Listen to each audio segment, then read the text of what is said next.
Assalamualaikum warahmatullahi wabarakatuh. Perkenalkan, nama saya Fursa Tasnim dengan NIM 2311020006 dan teman saya Sari Wulandari dengan NIM 2311020018. Di video kali ini kami akan menjelaskan tentang bagaimana pola penyebaran Islam di Nusantara pada abad ke-17 dan 18 melalui pedagang Islam dan komunikasi Islam, pusat-pusat kekuasaan Islam, rempah-rempah, serta politik.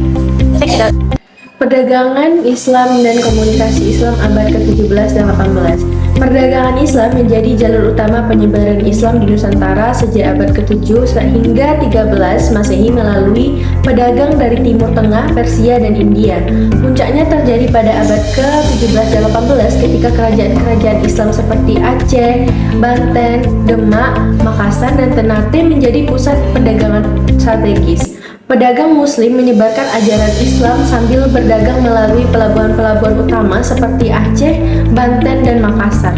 Melalui interaksi langsung di pusat-pusat perdagangan, ajaran Islam diperkenalkan kepada masyarakat lokal.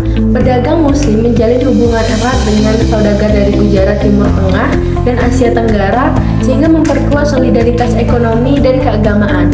Meskipun VOC memonopoli perdagangan rempah-rempah pada abad ke-17, pedagang Muslim masih tetap aktif di wilayah yang tidak sepenuhnya dikuasai oleh Belanda atau VOC seperti Aceh dan Makassar.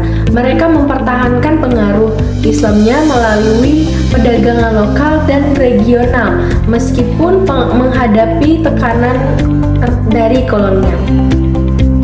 Selanjutnya itu pusat-pusat kekuasaan Islam di Nusantara abad ke-17-18. Yang pertama itu ada Kesultanan Aceh Darussalam yang berlokasi di Sumatera bagian utara dan memiliki masa kejayaan di bawah pemerintahan Sultan Iskandar Muda tahun 1607 sampai 1636. Peran Aceh waktu itu menjadi pusat perdagangan rempah-rempah dan penyebaran Islam. Aceh juga menjalin hubungan diplomatik dengan Kesultanan Ottoman di Turki dan Kesultanan Mughal di India. Aceh juga mendirikan lembaga pendidikan Islam dan menarik ulama-ulama dari Timur Tengah dan melawan dominasi VOC dan mempertahankan identitas Islam di Sumatera dan sekitarnya. Nah, selanjutnya Kesultanan Mataram Islam.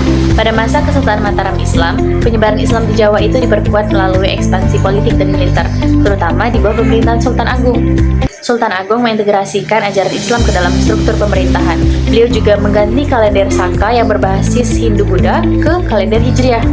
Dan Sultan Agung juga mendukung pembangunan masjid, pondok pesantren, dan lembaga pendidikan Islam lainnya sebagai pusat penyebaran dakwah Islam.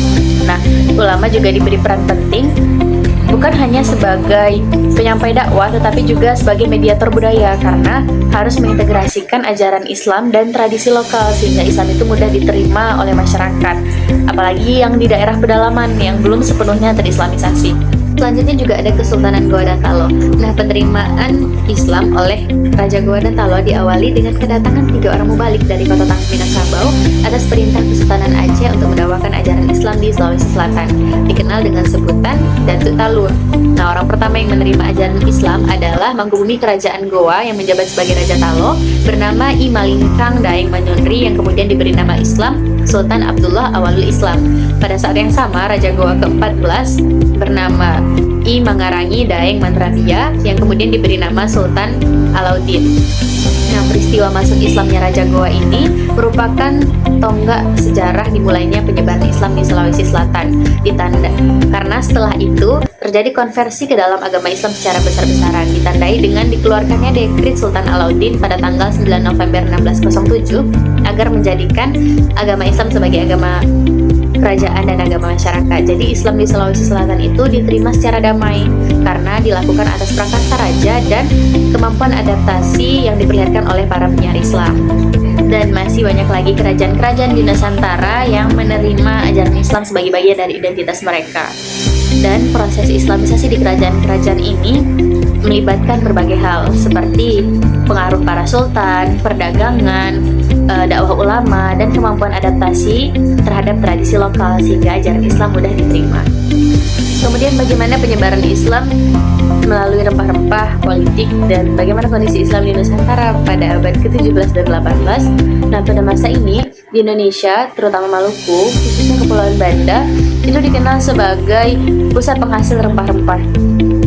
Cengkeh, pala, dan lada menjadi komoditas utama yang sangat berharga dan menarik para pedagang muslim dari berbagai belahan dunia. Dalam interaksi ini, mereka itu tidak hanya berdagang, tetapi juga memperkenalkan ajaran Islam kepada masyarakat lokal. Nah, jadi rempah-rempah di sini sebagai sarana untuk memperkenalkan agama Islam.